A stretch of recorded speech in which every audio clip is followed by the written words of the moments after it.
घालायचा हा पेशन्स, एवढा पेशन्स कुठं घालायचा नेमका आम्ही? बरं तुमची काय मागणी आहे आता? तुमची काय मागणी आहे? लास्ट फायनली काय मागणी आहे? आम्हाला फक्त एवढं हवं आहे की आमची नियुक्ती झाली पाहिजे. एवढं आम्ही पेपर देऊन मार्क्स आणून फायदा काय? जर CHB लागूनच जर जॉईन व्हायचं असतं तर आम्ही मेहनत करून अभ्यास करून परीक्षा पास करून मेरिटमध्ये येऊन ऑप्शन फॉर्म भरून एवढं सगळं तामझाम कशाला? आम्हाला लवकरात लवकर नियुक्ती भेटली पाहिजे. तर आपण आता पाहिलेलं आहे की रयतचे शिक्षक असे हजारो इथं उपस्थित आहेत आणि प्रत्येकाने आपापला मुद्दा इथं मांडायचा आहे की तुमची कशासाठी तुम्ही आलेला आहात, नोकरी लागून तुमची ही तळमळ आहे ती दिसत आहे.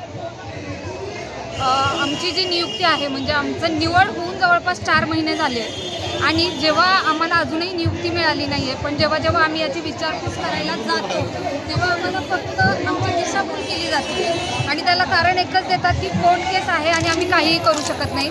परंतु कोर्ट केसचा आमच्या नियुक्ती अर्थातच कोर्ट केस ते तुम्ही टाकलेली नाही आहे. तुम्ही तर नोकरी घेण्यासाठी गेला होतात. कोर्ट केस ते शालेय विभागाचा तो गलथान कारभार आहे. त्यांनी अगोदर हे करून नियुक्ती द्यायलाच नको पाहिजे होती, जेणेकरून हा प्रॉब्लेम फेसच करावा लागला नसता. अशा त्यांचा काही संबंध नाही आहे, तरीही आम्हाला आत्ता ते रिझन दिलं जाते. पण